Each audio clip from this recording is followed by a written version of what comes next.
Okay, so oblique planes, what I'd like you to do is go to Files, go to Dihedral Angle and Oblique Planes, click on the Oblique Planes PowerPoint.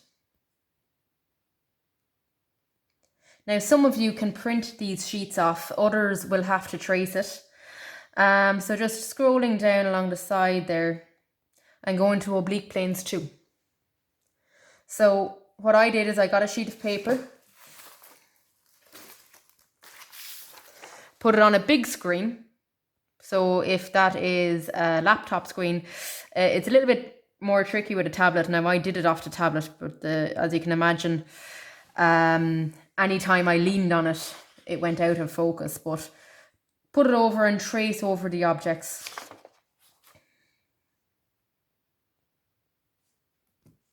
When you have that done, you're going to do the same with Oblique Planes 5. Just bear with me.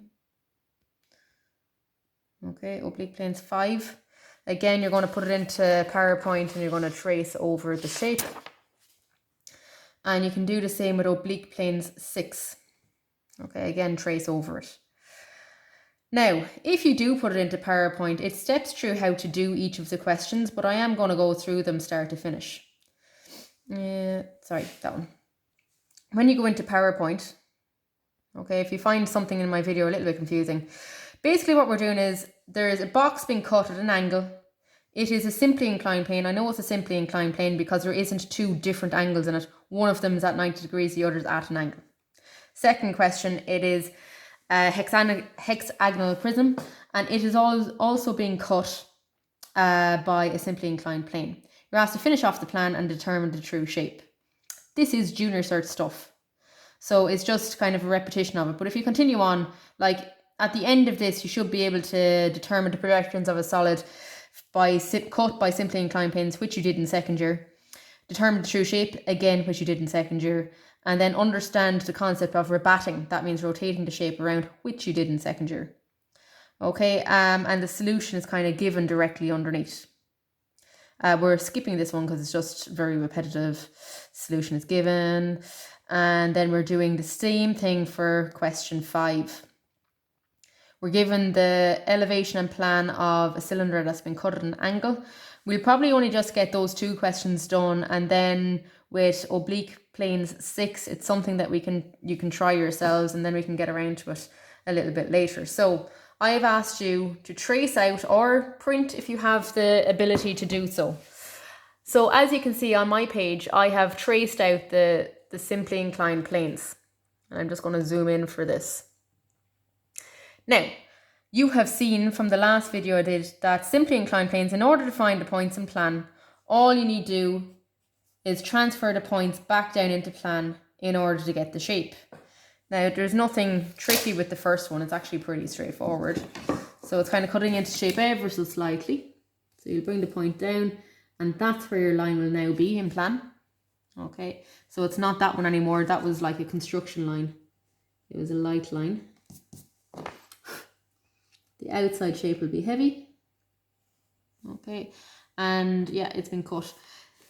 When you bring down these 2 points, they're in line anyways with the actual plan, so it's nothing different. All that's different here is it's a little bit wider up on the top there, and that's the question done. Okay, so that's completing the plan. You are then asked to get the true shape, and you will remember, hopefully from last year, that in order to get the true shape, there are 2 ways of doing it. You can take an auxiliary, is what we're going to do when it comes to actually doing an oblique plane. This is a simply inclined plane. We're going to rabat, which means rotate around, bring the points down and out to meet them. You would have done this in second and third year, but predominantly in second year I did it with you. So the 4 points on the cut surface is what we're going to rotate. So although it is a little bit small for me on my sheet, you might have it a little bit bigger on yours, simply because you might have printed it out, which is a bigger copy anyhow. You might have traced it out on a bigger device, which means obviously it's going to be a bigger shape. So I'm rotating the second point around, rotating the third point around, and finally the fourth one. Okay. When they touch the ground, like they are over here for me, you'll bring those 4 points down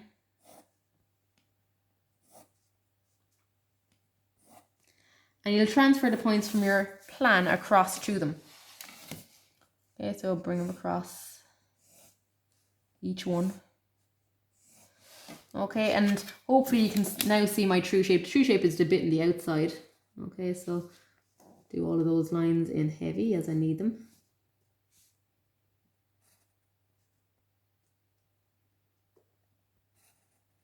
Okay, and then do the horizontal lines across. So this is the overall outside of the shape, the inside piece. Okay, so as you can see, when you rebatted around or turned the object around and knocked it down flat, the true shape is out here. So this is a true shape, and we use rebatments in order to solve it, because that surface is on an edge, and when you turn it down and around and knock it down flat, you can see it perfectly. We're going to do the same with the second simply inclined plane. Again, to finish off the plan, you just transfer points from the elevation back down. So we have 1, 2, 3 points to transfer.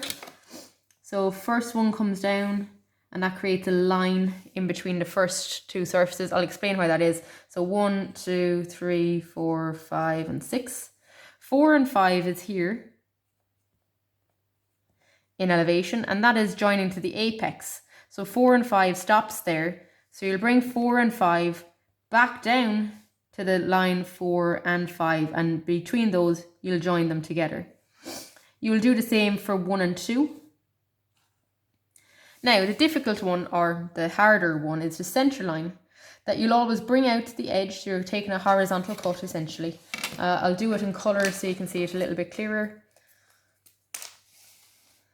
You bring it across till it touches the edge, bring it down into plan onto a center line, that is. So just make sure you draw that center line in. So there.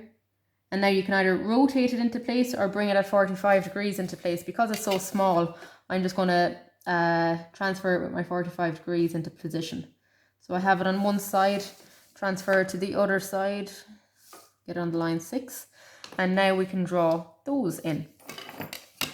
So 1 joins to 2, 2 joins to 3, 3 joins to 4, 4 joins to 5, 5 joins to 6, oh, apologies, 6, and 6 joins back to 1. Okay, so I have my cut shape up on top. And finally, you'll just extend the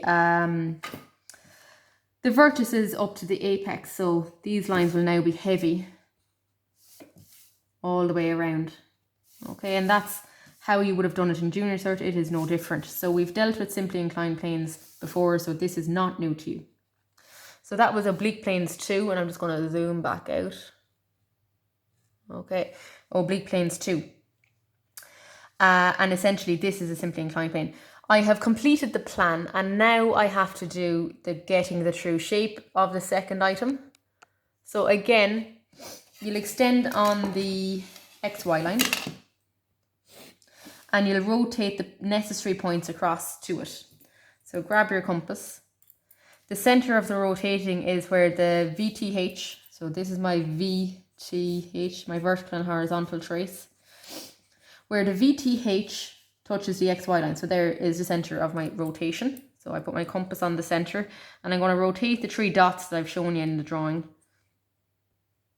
So rotating the first point around. Okay, it is a little small, so just bear with me.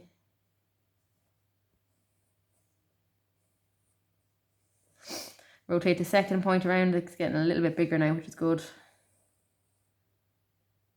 And obviously this should be a little bit bigger on your sheet. Okay, I was tracing from a tablet. Bring the 3 points back down, and the 6 points out to meet it. Okay, so this point here was for 1 and 2. So you'll bring 1 and 2 out to the first line. There they are, 1 and 2. Then you'll bring 3 and 4 out to the second line, because that's what that was. 3 and 4. Oh, sorry, 3 and 6, apologies. And the last one is 4 and 5. Bring 4 and 5 out to the lines 4 and 5. And all you're going to do now is join 1 to 2, 2 to 3, 3 to 4, 4 to 5, 5 to 6, and 6 back to 1. Okay, and this shape on the left hand side, that is my true shape. And again, I use rebatments in order to do it. Rebatments are rotating the shape. Okay, so that's the first sheet done. Now, I asked you to also either photocopy or print out Oblique 5, which was a cylinder. And this is the first proper Oblique Planes question you're going to do. Okay, so it's a cylinder. And the cylinder is cut by an oblique plane. I know it's an oblique plane because there's 2 different angles involved in it. Now,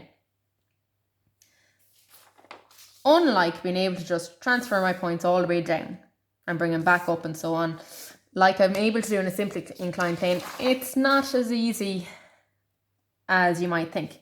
So we need to get points on this. And generally, when we want points on a circle, what we do is divide it up into 12. Now, I am going to divide it up into 12. I just want to double check something. Okay. In my dividing up, I'm not just going to put this on my center line and work away. I'm not going to do that. And you'll see why now in a second. So I just ignore those center lines. We're going to slide our set squares for this. So I want to come perpendicular to the HT, to the center of the circle. Okay, so that's essentially my starting off, my 0. Okay, and now I can use my 30 and 60 degree set square. I'll just go through that again for anyone that's stuck. So I flip my set squares, but you slide them. So put your 45 degree set square on the line, making sure the 90 degrees is also on the same line, and slide your set square up. Okay, so and draw that line through the center. When you have that done, you can then get your 30 to 60 degree set square, and you can start drawing with your 36 degree set square through the center point to divide up that into 12 spaces, just making sure that it's on the center line. Almost done. Now that moved on me, so I just need to reset it up.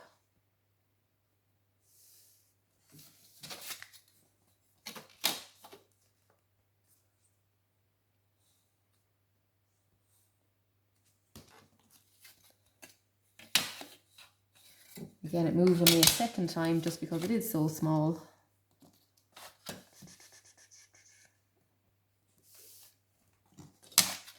Now, people will have difficulty just getting this actually just set up. That is okay. I'm going to show you a faster way of doing it in a minute. And then just don't forget the actual center line itself. So parallel slide your set squares through the center. And that gets us all 12 points. So I have my 0, 1, 2, 3, 4, 5, 6, 7, 8, 9, 10, 11, and back to 12. Okay, for anyone that is stuck with that, I'm going to show you a second way of doing it now. So it all involves having the center line found first. So you're going to draw that center line 3, 9 that I've spoken about. You can then get your protractor and measure 30, 60, 90, 120 and 150 on it. And that will get you those lines there as well. And then you can turn it upside down and do your 30, 60, 90, 120, 150, 180 on it also. And it'll get you the other ones. If you find sliding the set squares difficult, that's a fast way of getting out of that problem. So now I'm just going to zoom in a little bit. And if I want to find 0 in that drawing, I'm asked to finish off the elevation. If I want to find 0, I have to bring it parallel to the HT till it touches the XY line, bring it up till I get its height, bring it across, and then bring it up into its actual position. And I have to do that with all 12. Okay, so this does take a little bit of time, a little bit of getting used to, and that's why we're just going to do this question today, because it's time consuming. Okay, I'm going to do the first one in colour. So I'm sliding my sketcher, you can see it's parallel, I'm bringing it to the ground. When you have it on the ground, just bring it up vertical until it touches the vertical trace. That gets its height.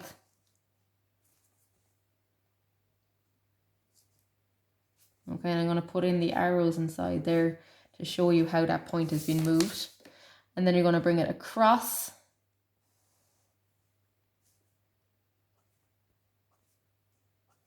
And then bring 0 up to meet it. And then you found one point on a shape that's going to be an ellipse in a second. So I found 0. You have to do this 12 times with the 11 other points, let's say. But so I'm going to start on the next few.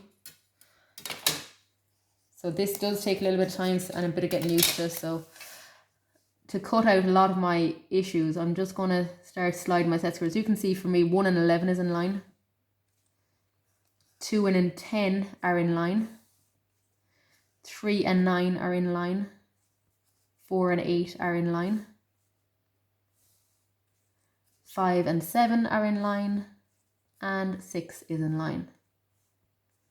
Okay, now that I have all them transferred up parallel, I'm going to bring them up so I can calculate their heights.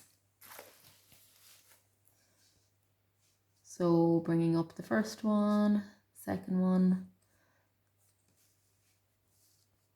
Now, if you want to, you can do it. 3 and 9 is just onto that height there. Perfect. 4 and 8. 5 and 7. So it's where it's touching on the ground. And then 6. And then I'm going to bring those heights across. Okay, that's my first height, my second height, my third height, and my last height. And don't forget these last two here. Okay, so the first line was 1 and 11. So 1 and 11 has to be on the next line up. So I'm going to bring 1 onto that line. And I'll get a point. And then I'm going to bring 11 up onto that line. And I'll get another point. So I have 0, 1 and 11. I'm now going to bring up 2 and 10. So 2 and 10 is on this line. So I'm going to bring 2 up to it. And I'm going to bring 10 up to it. Okay. You can start to see my ellipse kind of coming in there. Next one is 3 and 9. So I'm going to bring 3 and 9 up to the next line.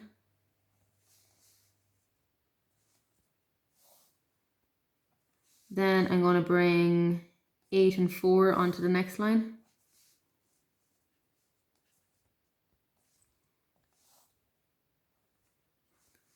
Then I'm going to bring 5 and 7 up to the next height.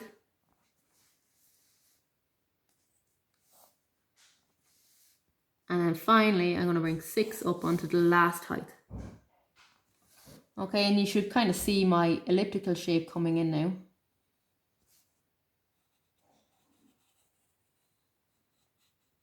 Lovely. So that's my cut surface. So what you're practicing in this is transferring points. So the first thing we started off is I changed my axis to be perpendicular to the HT. And there's a reason for that. It just makes it easier to transfer points because you will see that there's points in line with each other all the way up along. Okay. You'll follow the pattern as I did for the first one. You'll bring it up parallel, see where it touches the ground, bring it up so you can get its height, and then transfer it across and then bring it up into its actual final position. Do that for 0 all the way around the circle until you get to 12. Now you can see I obviously did it in one big lump. You can do it one individual point at a time. So just going back to the question, I want to see what it was asking me. So this is the question we're doing. We're asked to complete the elevation and determine the true shape of the cut surface. Now, this true shape is a little bit more complicated than the true shape of a simply inclined plane. With the simply inclined plane, you just rotated all your points around and you brought them down. Can't do that because there's 2 angles involved. So the first thing we have to do is an auxiliary first to get the true angle of the oblique plane to the vertical trace. And I'll explain all that in a second. So when we take an auxiliary, we're going to remove one of the angles. And we're going to remove the horizontal trace, because normally when we were doing the last question, the horizontal trace was a straight line. Like it was at 90 degrees to the XY line. So we're going to force this shape that we're looking inside here to remove the angle, rather than trying to look inside here and trying to guess what the angle is. So yeah, we're looking along the HT.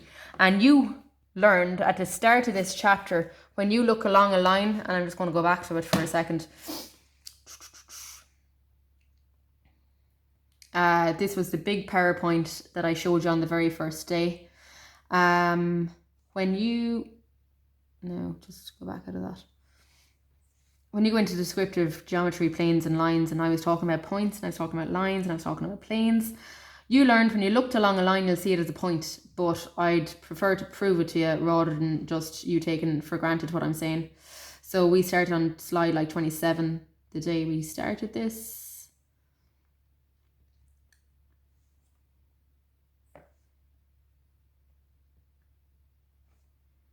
Okay, I'm just going to go into PowerPoint for a second.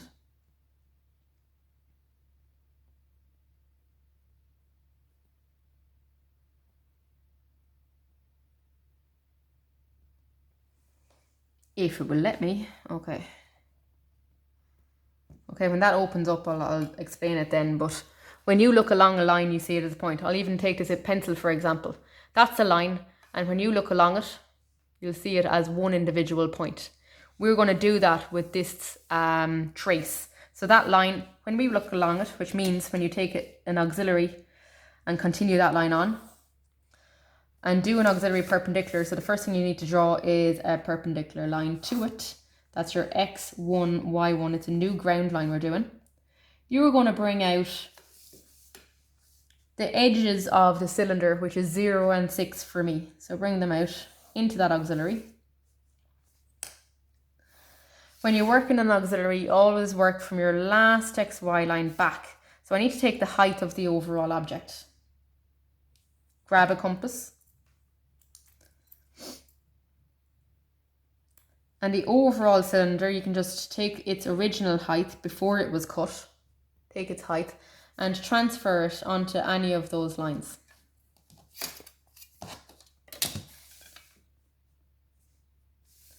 Okay, so the cylinder before it was cut is out here. That's its true shape before it was cut. What I'm going to get out here now is that HT is on the ground, and that line becomes a point. There's H and T together. Okay, so that line actually doesn't continue all the way up along there. That was only construction. HT is on the ground. What I want to do now is get the vertical trace, the angle at which it's being cut at. And the easiest thing to do is pick any line on this surface that touches the VT. I could choose this little one here, or this one, or this one, or this one, or this one, or this one. But as long as, if I take one that's close, the height is quite small, so it's hard to measure. So the bigger the distance, the easier it is to measure. So I'm going to draw a brand new vertical line in my elevation that has nothing got to do with my drawing, only that it's a point that touches the vertical trace. So anywhere. So I'm after drawing a height line from the ground up till it touched the VT.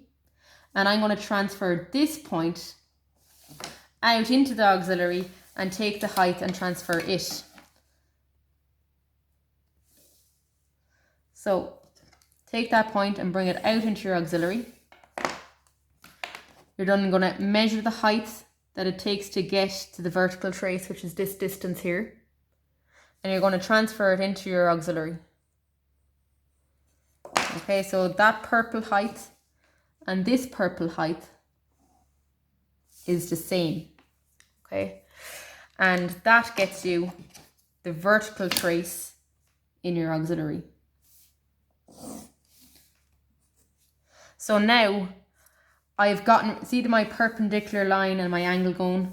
It's like this. Okay, my perpendicular line and my angled line, only that it's at a side. Okay, so that's kind of what we have here. I have my X1, Y1, and I have my vertical trace at the angle, and my horizontal trace now is being ignored as 1 point. So now I am able to get the true shape by rebatting it around and coming down and bringing my points out to meet it. So in this question, there's an extra step involved with it because you have 2 angles, you need to get rid of one of them. So it creates a simply inclined plane really. So you have your vertical VTH all in one line. Okay, now that we have that, I want to create points on this that I'm going to take from my plan. So I'm going to bring out 0 and 1 and 2 and 3 and 4 and 5 and 6 and 7 and so on. So 0, when I bring it out, 0 is right there. Then I'm going to bring out 1 and 11, and that's why it's beneficial. 1 and 11 is the next line. 2 and 10 will be the next height. 3 and 9 will be the next height. 4 and 8 is the next height. 5 and 7 is next height. And then 6 is your last one. So you can see out, and I'm going to just zoom in for a second so you can see that. So I have all of those points brought out. And I'm just going to label them 1 and 11, 2 and 10, 3 and 9, 4 and 8, 5 and 7 and 6. They're all out along there. And like you did here, we're then going to rotate all of the points around. We're going to bring them down and your points out to meet them to get the true shape.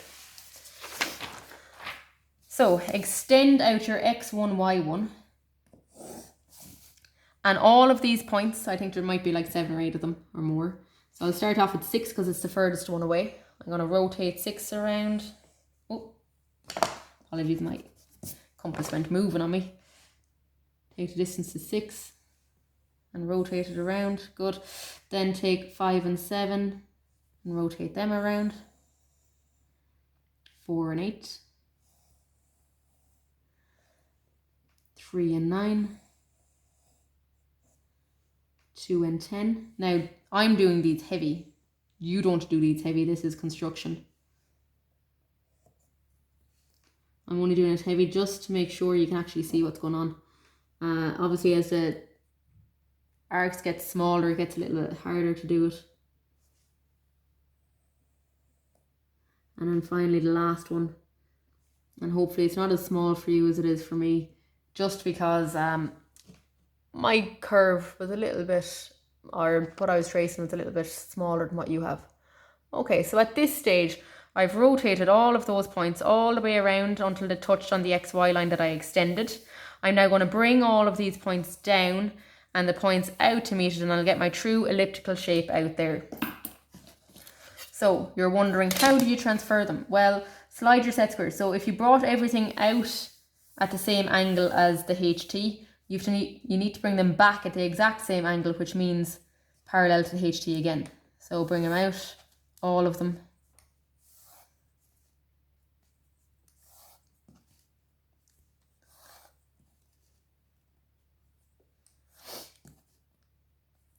And keep note of the labeling that you've done for these. So like that was 0, so 0 has come around now, and 0 is this first line. So then when you bring out, and you're bringing it out perpendicular, bring out 0.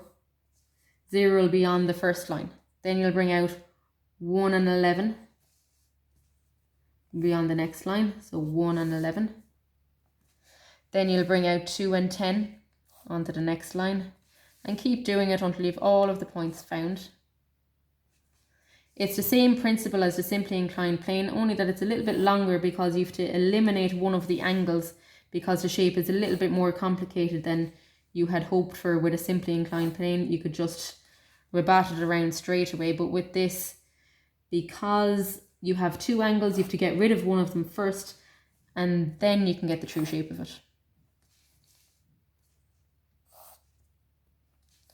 And then finally 6. Okay, so as you can see, I've transferred all of my points around. You should be able to see it there now. And all I'm going to do is join all of those points together, and that's an ellipse. That is the true shape of a cylinder when you cut it.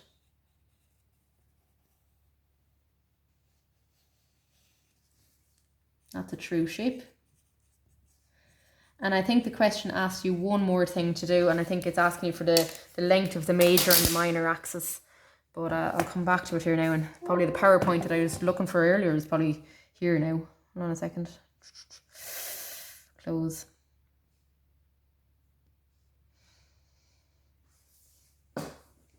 Just bear with me. Okay, scroll down to the actual question that we were looking at,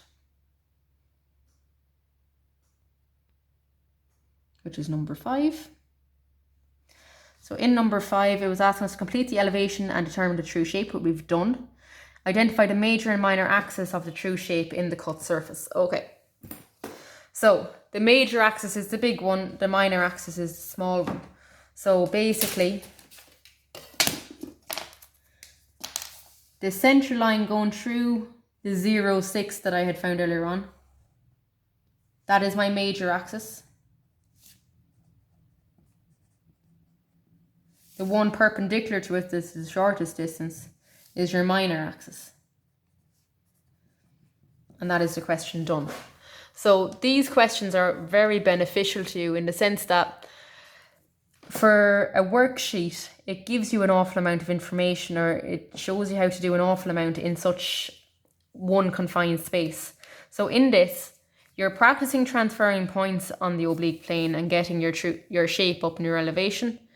You're then learning how to eliminate one of the angles to create a simply inclined plane so you can get the true shape of the object.